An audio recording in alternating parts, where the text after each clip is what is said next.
Very good evening. I welcome you for today's current affairs. ఆర్మెక్స్ 21 ఇది రాజ్నాథ్ సింగ్ గారు ఇవాళ flag in చేశారు.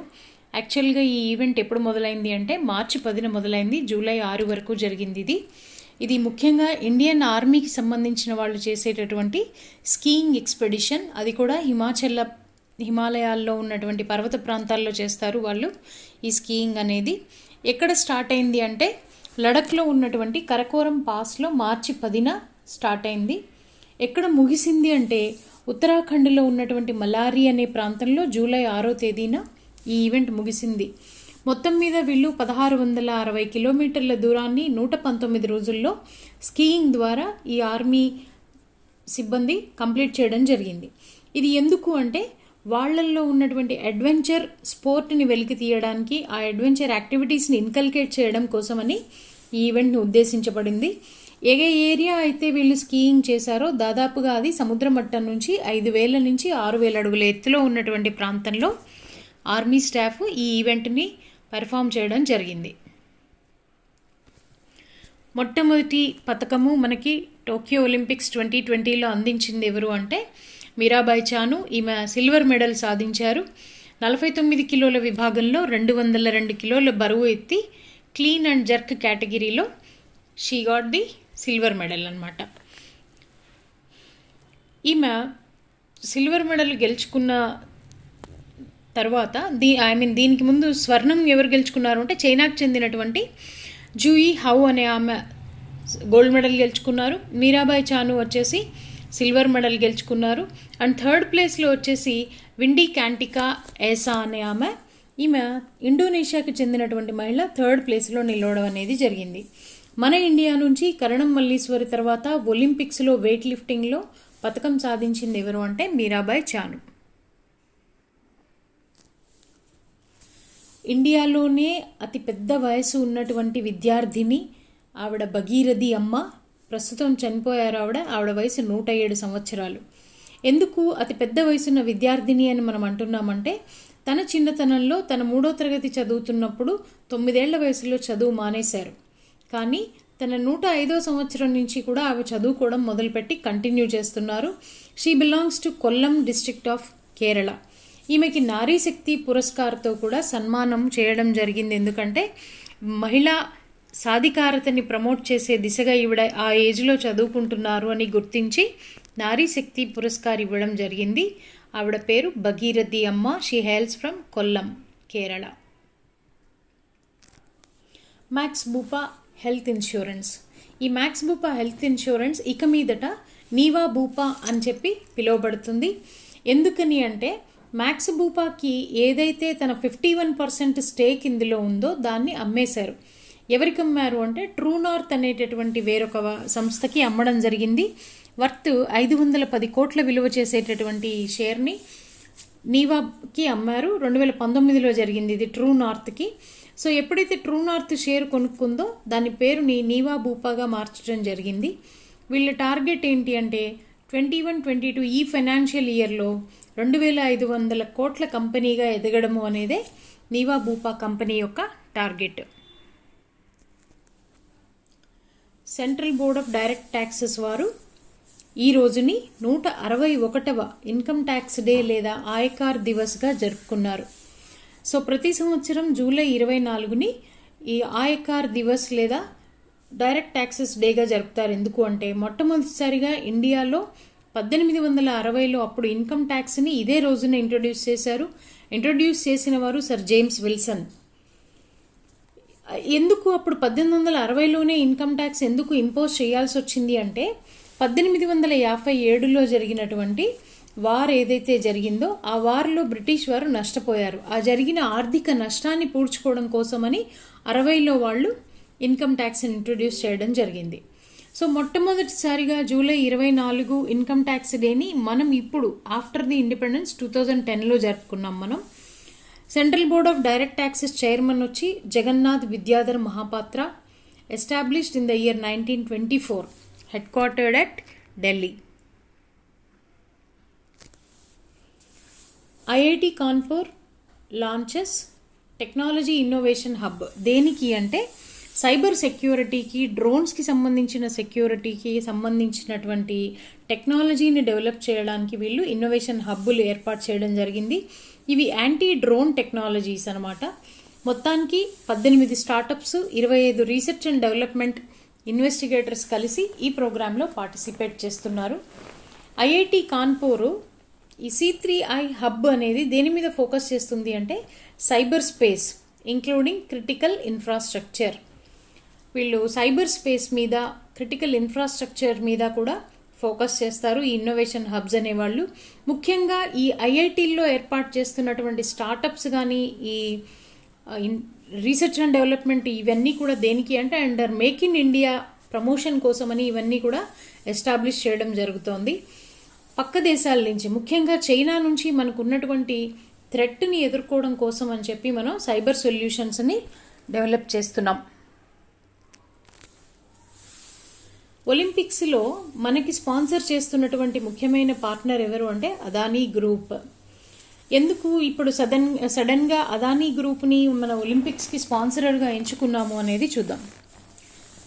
దీనికంటే ముందుగా అంటే ఇప్పుడు అదానీ గ్రూప్ని మనం పార్ట్నర్గా చేసుకునే కంటే ముందుగానే ఇండియన్ ఒలింపిక్ అసోసియేషన్ వాళ్ళు అమూల్ తోటి మొబైల్ స్పోర్ట్స్ ఈ ప్లే స్టేషన్స్ ఉంటాయి కదా, మొబైల్లో గేమింగ్ ఉండేటటువంటి కంపెనీ, మొబైల్ గేమింగ్ కంపెనీ అయినటువంటి ఎంపీఎల్ స్పోర్ట్స్ ఫౌండేషను, JSW స్పోర్ట్స్తో ఆల్రెడీ స్పాన్సర్షిప్ ఒప్పందాల్ని కుదుర్చుకుంది.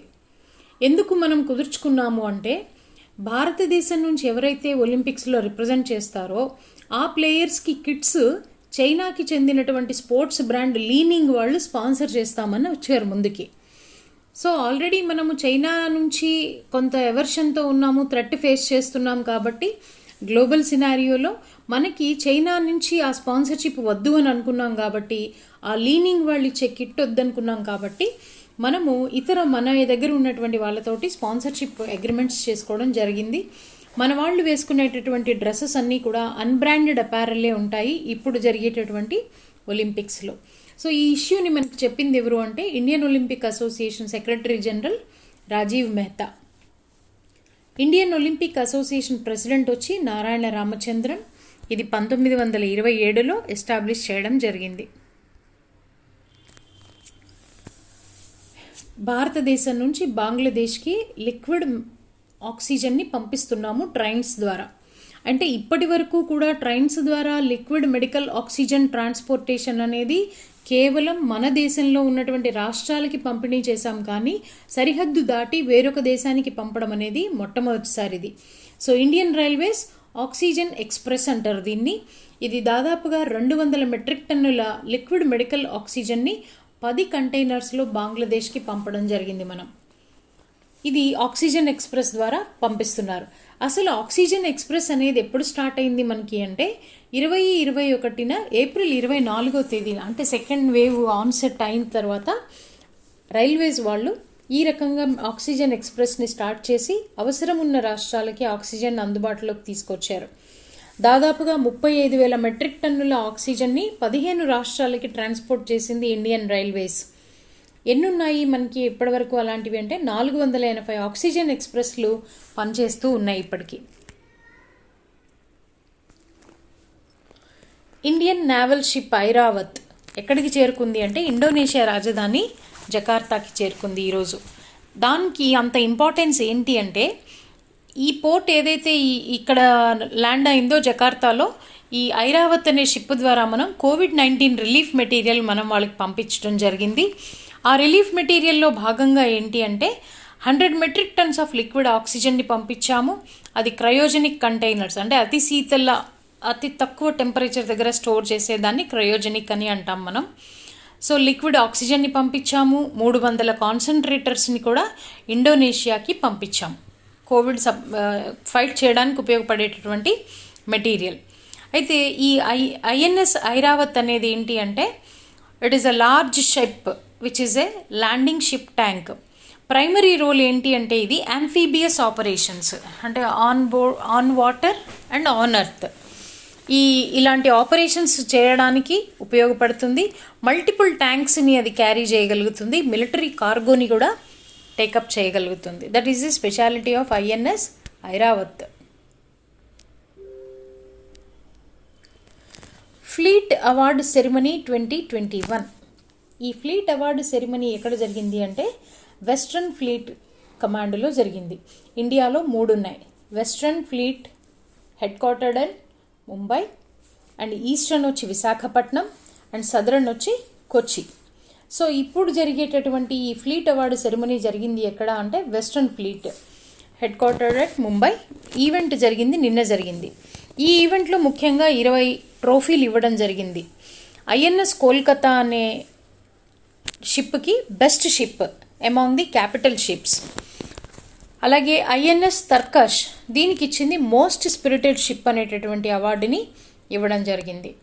ఐఎన్ఎస్ దీపక్కి బెస్ట్ షిప్ అవార్డుని ఇవ్వడం జరిగింది. United Kingdom reports cases of noro virus. అది ఇంకొక కొత్త వైరస్ అనమాట, నోరో వైరస్. ఇక్కడ ఈ నోరో వైరస్కి సంబంధించిన కేసులు దాదాపుగా 154 కేసుల్ని ఇంగ్లాండ్లో గుర్తించారు మే నుంచి కూడా. దీనికి ముఖ్యంగా లక్షణాలు ఎలా ఉంటాయి అంటే వామిటింగ్, డయేరియా, స్టమక్ ఏక్, నాసియా. కొన్ని సందర్భాల్లో ఇవి పేగుల్లో మంట, నొప్పి లాంటివి కూడా వచ్చి అక్యూట్ గ్యాస్ట్రో ఎంటెరిటిస్ అనేటటువంటి గ్యాస్ట్రిక్ ఇరిటేషన్ కూడా కాజ్ చేస్తుంది నోరో వైరస్. ఇది చాలా కొద్ది మొత్తంలో వైరస్ కూడా చాలా త్వరగా చాలామందికి స్ప్రెడ్ అవుతుంది ఇది. సో చేతులు బాగా కడుక్కోవడం, hand hygiene before eating, before cooking and all, అది బెస్ట్ రెమెడీ అనమాట. Hygiene is the only remedy for this virus. అలాగే సిమ్టమ్స్ కూడా 12 నుంచి 48 గంటలు, 1 నుంచి 4 రోజుల్లోనే ఈ సిమ్టమ్స్ అన్నీ కూడా కనిపిస్తాయి. దాదాపుగా ఒక 3 రోజులు ఈ వ్యాధితో సఫర్ అవ్వడం అనేది జరుగుతుంది. క్విక్గా ఒకరి నుంచి ఒకరికి స్ప్రెడ్ అవుతుంది. ఈరోజు గురు పూర్ణిమ, ఆషాఢ పూర్ణిమ. దీనినే ఏమంటారు అంటే ధర్మచక్ర పరివర్తన దివస్ అని కూడా అంటారు. ఈ సందర్భంగా రాష్ట్రపతి గారు బుద్ధుడు ఎక్కడైతే బోధిసత్వుడుగా మారాడో ఆ చెట్టుకి సంబంధించినటువంటి ఒక మొలక ఆరు విత్తనాన్ని ప్రెసిడెంట్ భవన్ ఏదైతే ఉందో రాష్ట్రపతి భవన్ అక్కడ నాటడం జరిగింది. ఈ ఫెస్టివల్ మొట్టమొదటిసారిగా బుద్ధుడు బోధిసత్వుడు అయిన తర్వాత, జ్ఞానోదయం అయిన తర్వాత సారనాథ్లో ఏదైతే స్పీచ్ ఇస్తారో దానికి సంబంధించి గుర్తుగా జరుపుకుంటారు. అందుకే దీనిని ధర్మచక్ర పరివర్తన దివస్ అని కూడా, ధర్మచక్ర దివస్ అని కూడా అనడం జరుగుతుంది.